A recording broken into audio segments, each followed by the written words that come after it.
पुष्प इतना भाग क्या है? पुंकेसर। पुंकेसर जो होता है पुष्प का कौन सा भाग होता है? ठीक है। अब पूरा भाग पुंकेसर है। इतने भाग को देखिए, यहाँ से इतना भाग जो होता है यह पुतंतु कहलाता है। क्या कहलाता है? पुतंतु। अब पुंकेसर में जो ऊपर का भाग होता है इसको बोलते हैं परागकोश।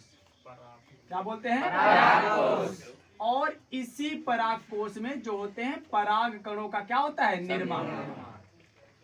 पराग कण जो होते हैं, पराग कण का मतलब पुष्प के नर भाग का नर युग्मक। पुष्प के जो पौधे होते हैं, पौधे में पुष्प के नर भाग का कौन सा युग्मक? नर युग्मक। यही क्या कहलाता है इसमें? पराग कण। इसको नाम क्या देते हैं? पराग कण। इतना भाग हो गया, जो पौधे हैं उसका नर भाग हो गया। नर भाग में इतनी चीज होते हैं, क्या क्या होते हैं? पुंकेसर। पुष्प के नर भाग को क्या बोलते हैं? पुंकेसर। और पुंकेसर में क्या क्या होता है? पुतंतु होता है और परागकोश। और परागकोश में किसका निर्माण होता है? परागकण का। ये पूरा भाग हो गया किसका? नर भाग का। समझ में आया? और ये जो पूरा इतना भाग है, ठीक, इतने भाग को बोलते हैं स्त्री केसर। क्या बोलेंगे? स्त्री केसर। स्त्री केसर बोलते हैं। और जो स्त्री केसर होता है यह पुष्प का मादा भाग होता है। कौन सा भाग होता है? मादा भाग।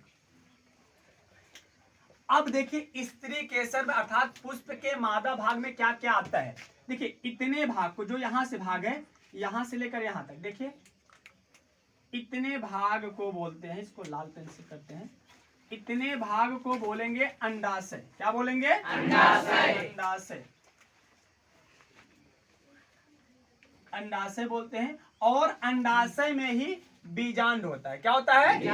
बीजांड काय होता है। और बीजांड काय में ही अंडाणु का क्या होता है? निर्माण। इसको बोलते हैं पूरे भाग को बीजांड काय।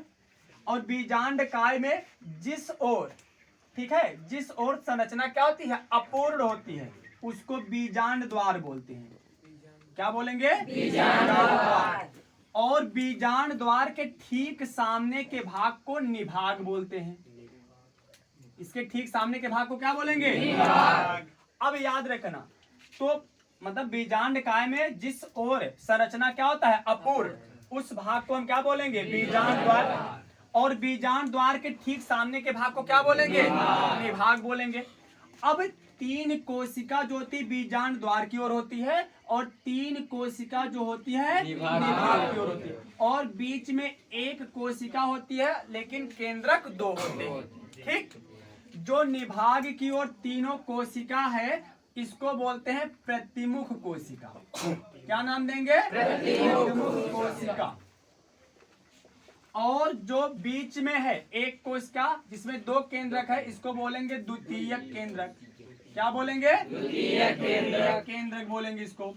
और जो बीजांड द्वार की ओर 3 कोशिका है, इसमें जो किनारे की 2 कोशिका है, किनारे वाली 2 कोशिका, इसको सहायक कोशिका बोलेंगे। क्या बोलेंगे? सहायक कोशिका।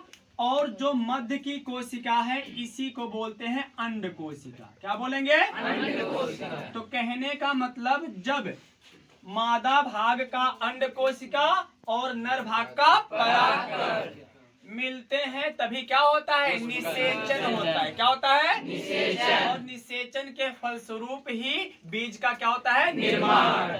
इतना भाग समझ में आया? और जो ऊपर का भाग होता है इसको बोलते हैं वर्तिकाग्र। क्या बोलेंगे? वर्तिकाग्र बोलेंगे।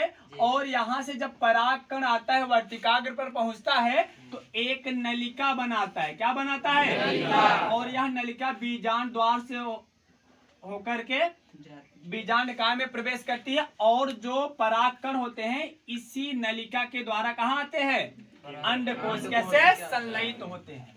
इतनी बातें समझ में आई? अब देखते हो जो पुष्प होता है, जो नीचे की संरचना होती है, हरी हरी पत्तियां जो नहीं होती है, उसको हम बोलते हैं बाह्य दल। क्या बोलेंगे? और पूरे समूह को, अगर पूरे हरे भाग की जो पत्तियां होती है नीचे वाला भाग, उसके पूरे समूह की बात करें तो बाह्य दल पुंज होता है। ठीक, पूरा समूह की बात करें। और जो लाल वाला होता है पेटल्स देखते हैं, जैसे इसमें देखिए, जैसे देखिए फूल है ना, इसमें जो नीचे वाला हरा जो हरी पत्तियां नहीं है, इसको हम क्या बोलेंगे? वाहिदल पुंज। इसको क्या बोलेंगे? और जो लाल लाल पत्तियां हैं, पूरे समूह पत्तियों के भाग को हम क्या बोलेंगे? दल। क्या बोलेंगे?